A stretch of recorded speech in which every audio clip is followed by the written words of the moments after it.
नमस्कार दोस्तों, welcome back to my channel Kusum के सपोर्ट टीचिंग। मेरा नाम कुसुम है और जैसा कि आप लोग हमारे वीडियो पे जाके देख सकते हैं कि इस चैनल पे हम वर्कबुक सॉल्यूशन का आंसर डाले हुए हैं पीडीएफ, यानी कि फर्स्ट क्लास से 8th क्लास तक वर्कबुक सॉल्यूशन आपको मिलेगा, यानी कि 10th क्लास तक मिलेगा महाराष्ट्र बोर्ड का।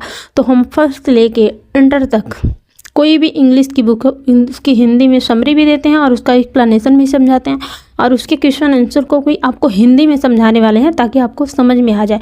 क्योंकि मुझे लगता है कि जब मैंने पढ़ा और समझा तो इंग्लिश से हिंदी करके समझा तब समझ में आया। तो हमारे बच्चों के साथ क्या होता है कि हम इंग्लिश को इंग्लिश में ही पढ़ा देते हैं, उन्हें हिंदी में नहीं बताते और उसको ये भी नहीं बताते कि ये लाइफ में कहाँ यूज होगा। अगर आप चाहते हैं कि इस तरह से पढ़ें कि आप भी पढ़ा सको तो आप हमारे चैनल को सब्सक्राइब कर लीजिए और इस चैनल का लिंक उनके पास भेज दीजिए जो भी आपके रिलेशन के हैं या आपके अपने पढ़ने वाले हैं और इंग्लिश उसको सीखना है, यानी कि उसको लाइफ में सक्सेस होना है, सफल होना है। तो सबसे पहले उनको ये सारी चीज़ें पढ़नी होगी, इंग्लिश सीखनी होगी। इंग्लिश किसी एक स्टेट या राज्य का नहीं होता, इंग्लिश पूरी दुनिया की होती है। ये एक ग्लोबल लैंग्वेज है, तो ग्लोबल लैंग्वेज होने के नाते इसको आपको पढ़ना ही पड़ेगा। अगर आप जितना पढ़ते हो इंग्लिश, आप जितना सीखते हो, लाइफ आपके लिए उतना आसान हो जाती है। क्योंकि इंग्लिश पासवर्ड है हमारी लाइफ का, आपके लाइफ का, सबका ये पासवर्ड है। तो पासवर्ड कितना ज़रूरी होता है आपको अंदाज़ा लग ही गया होगा, तो इंग्लिश भी उतना ही ज़रूरी है। तो इसके लिए आपको इंग्लिश सीखना चाहिए। क्योंकि मेरा 5 ईयर का बच्चा है, बेटा है, उसको मैंने इंग्लिश रीडिंग करना सिखा दिया, उसको हिंदी रीडिंग करना सिखा दिया। तो आप भी इंग्लिश रीडिंग सीख जाओगे अगर आपको इंग्लिश सिखाने वाला टीचर अच्छा हो, उसको पता हो स्टेप बाय स्टेप कि कैसे उसको सिखाना है, तो आप भी सीख जाओगे। अगर आप सीखना चाहते हो तो हमारे चैनल को सब्सक्राइब कर लीजिए और अपने दोस्तों के साथ शेयर कर दीजिए। आज तो महाराष्ट्र बोर्ड का the height of the ridiculous chapter पढ़ा रही हूँ, इसके बाद मैं कल इसका अगला चैप्टर दूँगी, the old man and the sea. और उसके पहले मैंने इसके पहले के बहुत से वीडियो डाली हूँ और ऐसे एक्सप्लेन करके समझाई हूँ। तो आप जाके वीडियो को देख लो और पढ़ो और क्लास में सीखो ही नहीं, टॉप भी करो। और इंग्लिश से को डर से नहीं, समझ के पढ़ो, अपनी लाइफ में यूज करके पढ़ो। तो मैं वैसे ही पढ़ाने वाली हूँ। तो चलिए चैप्टर को शुरू करते हैं और फिर आपको रोज़ हर दिन आपको ऐसे ही एक एक वीडियो मिलता रहेगा। तो आप हमारे चैनल को सब्सक्राइब करिए और हंसते हंसते पढ़ते रहिए। तो वीडियो को स्टार्ट करते हैं और उसमें देखते हैं कि हमने कैसा पढ़ा है। अगर गलती होती है तो मुझे माफ़ करना। अगर आप सजेशन देना चाहते हो तो कमेंट में सजेस्ट भी कर देना, तो मैं आपके सजेशन को ज़रूर फॉलो करूँगी। Thank you. हेलो गाइस, क्या आप दुनिया में किसी भी कोने में फंसे हुए हो और आपको इंग्लिश बोलनी है, समझनी है, सीखनी है और पढ़नी है, और आप ऐसी जगह हो कि आप इंग्लिश नहीं, मतलब उस जगह नहीं जा सकते हो, जैसे स्कूल्स, कॉलेज, ट्यूशन्स नहीं कर पा रहे हो, तो ये वीडियो सिर्फ आपके लिए है। और आज हम एक फ़नी इंग्लिश पोएम पढ़ेंगे और उससे आपको इंग्लिश सिखाएंगे। और फ़नी पोएम यही है, the height of the ridiculous. और इससे पहले मैं बताऊं कि ये इंग्लिश ना किसी एक देश या एक स्टेट की नहीं होती है, ये पूरी दुनिया की होती है। इंग्लिश अगर आप सीख लेते हो तो आप पूरी दुनिया से बात कर सकते हो, पूरी दुनिया से कांटेक्ट हो सकते हो। ये ग्लोबल लैंग्वेज है और आपका ये पासवर्ड भी है। तो मैं ये आपको हर लाइन के इंग्लिश में पढ़ूंगी, हर लाइन को, और उसकी फिर हिंदी भी बताऊंगी और आप हंसते हंसते इंग्लिश सीख जाओगे। और इससे भी ज़रूरी बात यह है कि इंग्लिश बहुत कठिन नहीं है, बस सिखाने वाला आपको सही होना चाहिए। अगर आपको ABCD भी नहीं आती इंग्लिश में तो कोई प्रॉब्लम नहीं है, और हम इंग्लिश को एंजॉय करते करते सिखाएंगे आपको। और आप भी वीडियो में लास्ट तक बने रहना। ये तो 10th का महाराष्ट्र बोर्ड का है, तो ये मत समझिए कि ये केवल महाराष्ट्र बोर्ड के लिए है, ये सबके लिए है। और इसके बाद मैं आपको सिखाऊंगी कि इसका हिंदी में ट्रांसलेट करके एक क्वेश्चन आंसर अगर कमेंट आते हैं तो मैं उसको भी बताऊंगी। देखिए, ridiculous, the height of the ridiculous जो है, ये हाइट की मतलब होती है वैसे ऊंचाई, आपको पता होगी, ठीक है। और रिडिकुलस का मतलब होता है मजाकिया। बहुत ज़्यादा मजाकिया शब्द को हम बोलते हैं ना कि ये बहुत मजाकिया है, या फिर ये शब्द बहुत मजाकिया है, ये बहुत मजाकिया शब्द बोलते हैं, तो उसी को बोलते हैं रिडिकुलस। ठीक है।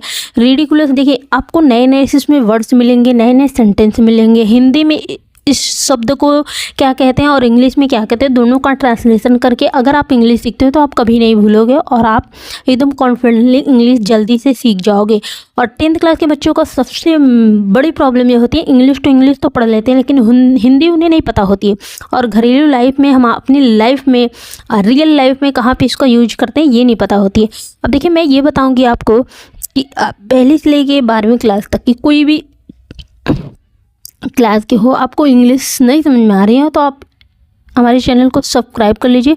और जो बड़े भाई बहन देख रहे हैं, जैसे बड़े हमारे माता पिता जी, अंकल आंटी, जैसे चाचा चाची, ये सब बड़े उम्र के जो देख रहे हैं, वो इस वीडियो को सबसे पास शेयर कर दीजिए, क्योंकि यहाँ पे हम इंग्लिश को उसकी स्टोरी हिंदी में समझाते हैं। देखिए मैं बताऊँगी कि the height of the ridiculous मतलब होती है कि जैसे बहुत मजाकिया, बहुत ज़्यादा मजाकिया की कोई सीमा होती है, ठीक है।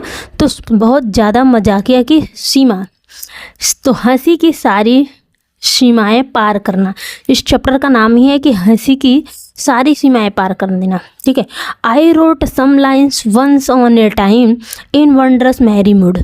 आई रोट मैंने लिखा, सम लाइन्स कुछ लाइनें लिखी थी, वंस ऑन ए टाइम मतलब एक बार एक समय मैंने, मतलब ये राइटर हैं एक, और राइटर अपनी स्टोरी को बताते हैं, यानी कि किसको बताते हैं, ये राइटर अपना अनुभव लिख रहे हैं, वो अपनी स्टोरी लिख रहे हैं, इस पोएम के जरिए अपनी विचारों को बता रहे हैं। वो ये बताते हैं कि इसमें जो राइटर हैं वो ये बताते हैं कि आई रोट यानी कि मैंने लिखा था, सम लाइन्स कुछ लाइनें लिखी थी, वंस ऑन ए टाइम यानी कि एक बार एक समय मैंने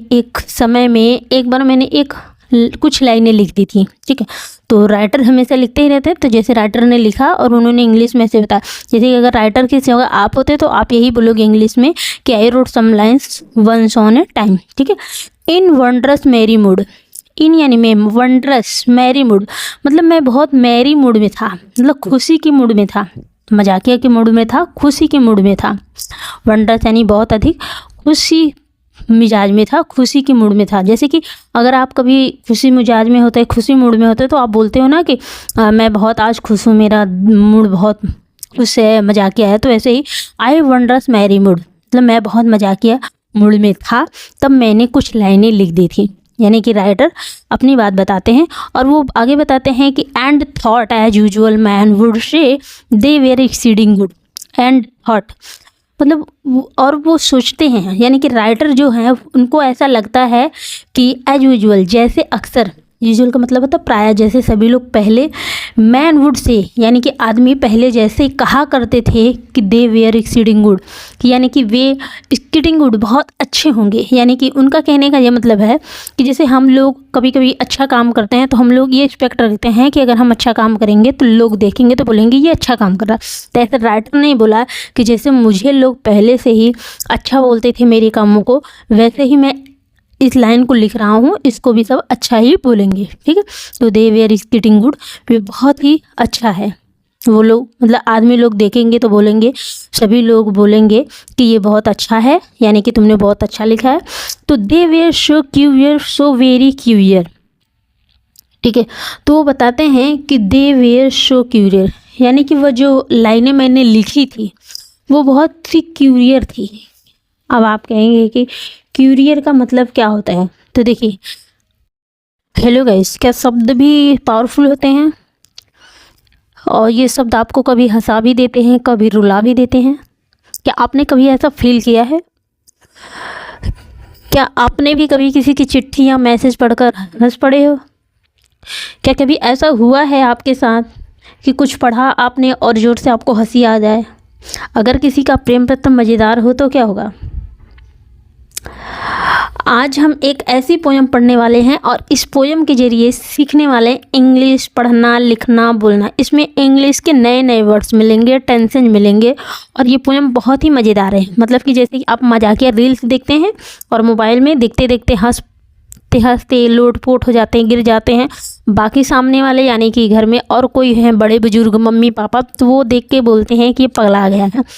मगर आप ये सोचिए कि केवल रील्स देख के ही हंसी नहीं आती, पढ़ाई लिखाई में भी हंसी आती है। ये देखिए, ये जो हम पोयम ये आपको पढ़ाने वाले नहीं, एकदम मज़ेदार है, ये एकदम हंसी वाली मतलब हंसाने वाली पोयम है।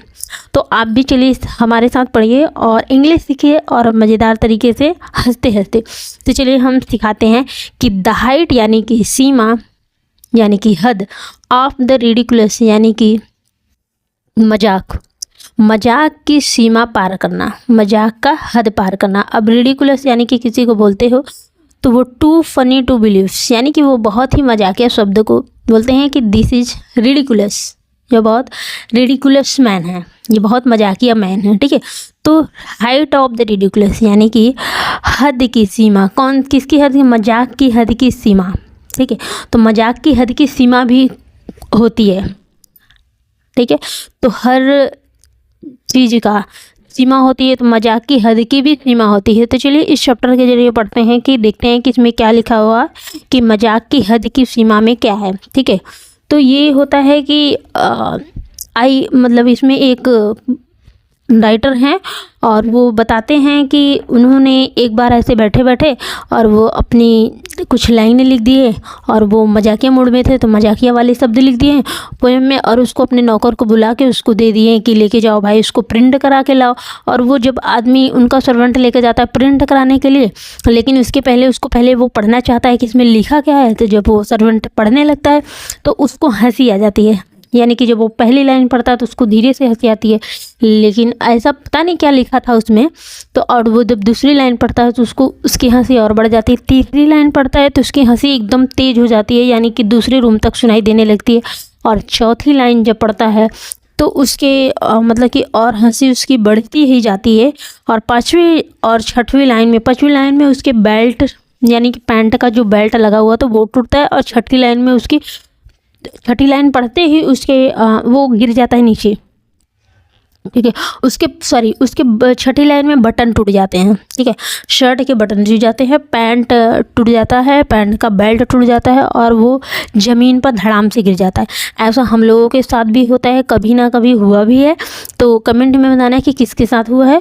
तो चलिए हम चैप्टर को पढ़ते हैं और आपको सिखाते हैं नए नए वर्ड्स और उस इस मज़ेदार पोएम से सीखेंगे इंग्लिश। तो the height of the ridiculous यानी कि मजाकिया यानी कि मजाक की सीमा। तो मजाक की सीमा कहाँ तक होती है, क्या होती है, वो इसमें बताया गया है। तो जैसे कि मैंने बताया कि I wrote some lines once on a time, I यानी कि राइटर, राइटर के लिए यहाँ पे आई लगाया। तो वो बोलते हैं कि मैंने लिखा, कुछ लाइनें लिख दी थी एक बार मैंने कुछ लाइनें लिख दी इन वंडरस मैरी मूड, और मैं उसमें वंडरस मैरी मूड में था, मतलब मेरा दिमाग एकदम मजाकिया में था, मजाक के मूड में था, खुशी के मूड में था। एंड थॉट, और मुझे ऐसा लग रहा था कि एज यूजुअल मैड मूड से कि लोग मुझे जैसे अक्सर कह रहे थे, पहले कहते थे कि दे वेयर एक्सीडिंग गुड, मतलब मैं ये सोच के लिखा था इस लाइनों को कि लोग मेरी इस लाइन को पढ़ेंगे और बोलेंगे कि ये बहुत अच्छा लिखा है, एक्सीडिंग मतलब बहुत अच्छा लिखा है, ठीक है।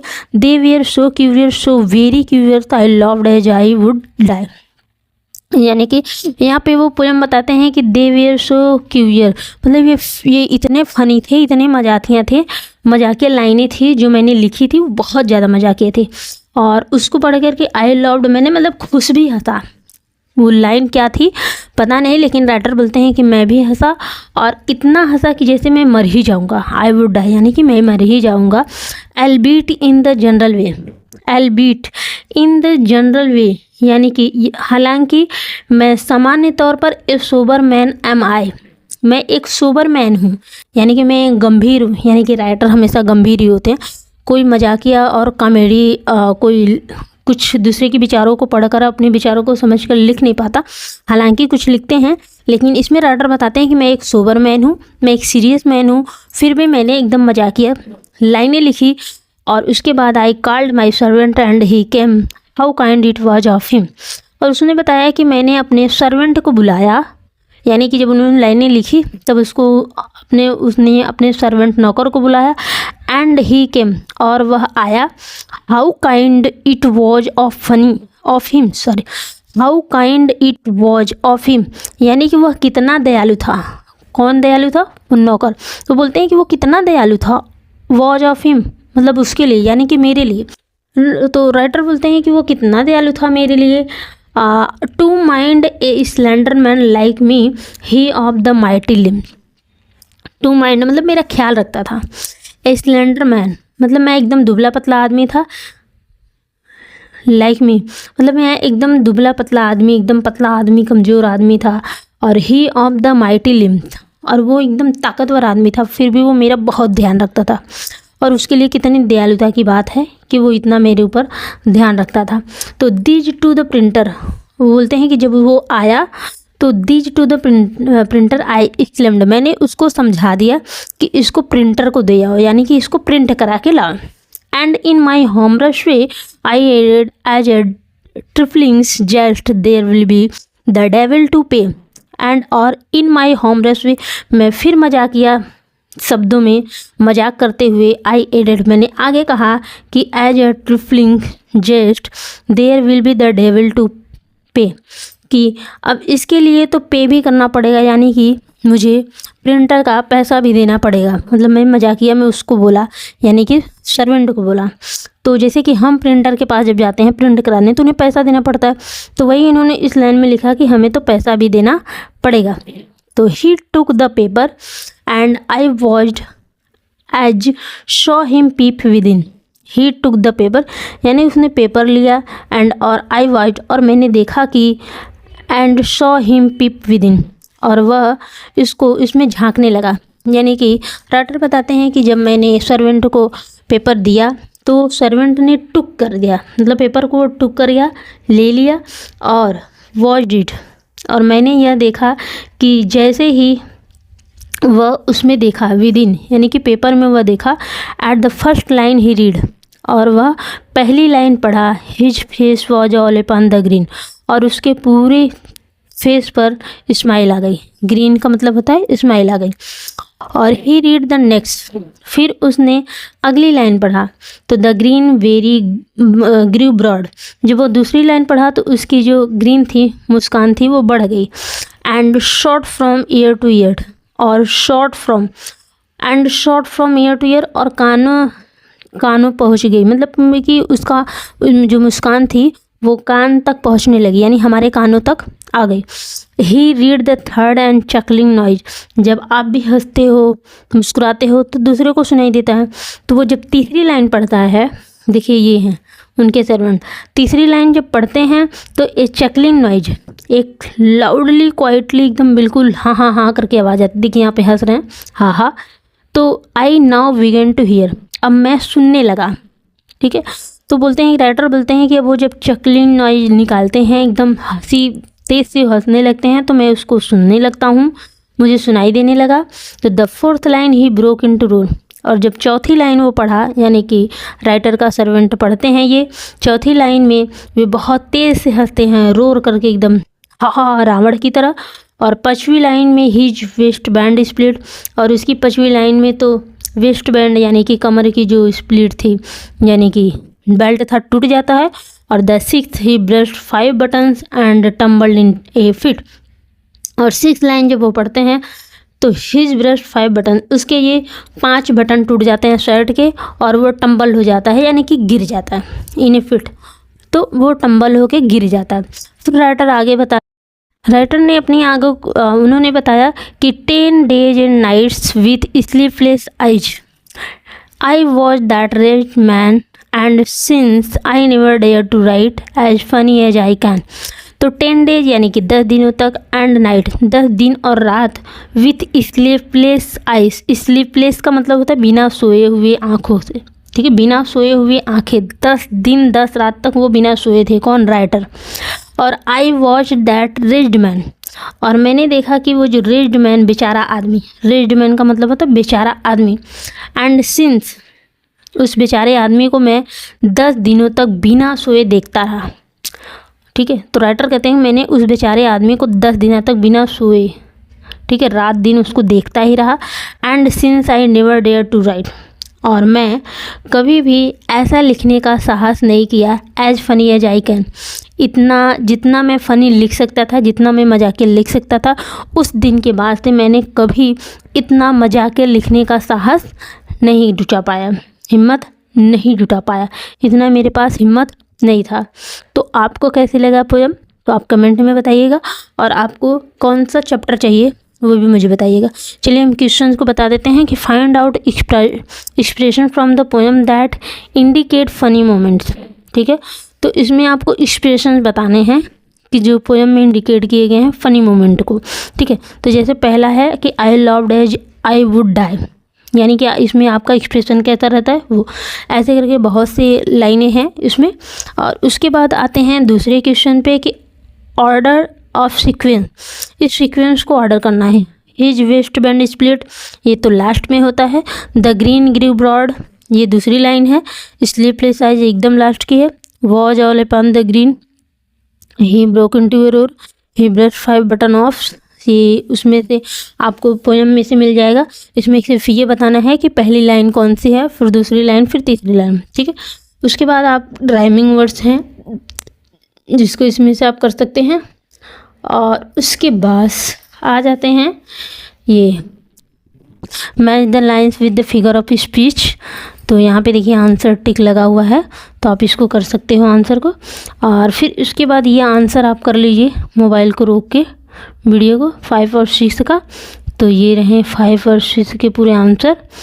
तो उसके बाद आ जाते हैं हम 7, 8, 9 को भी देख लेते हैं। तो इसमें कुछ ऐसा खास नहीं है जो आपके पोएम के आंसर में है।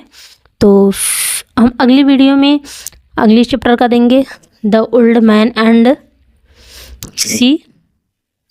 और इसके पहले मैंने इसके पिछले वीडियो का दिया हुआ है हिंदी, तो उसको आप जाके देख सकते हैं। और आप कमेंट कर सकते हैं कि आप पहले से लेकर 12वीं क्लास तक की कौन सा ऐसा चैप्टर है जो आपको समझ में नहीं आ रहा है, जिसकी हिंदी आपको समझ में नहीं आ रही, यानी कि चैप्टर आपको समझ नहीं आ रहा है, तो कमेंट में कमेंट करना, मैं उसकी हिंदी क्वेश्चन आंसर सब समझा दूँगी। तो पढ़ते रहिए और हंसते रहिए, मुस्कुराते रहिए। Bye bye.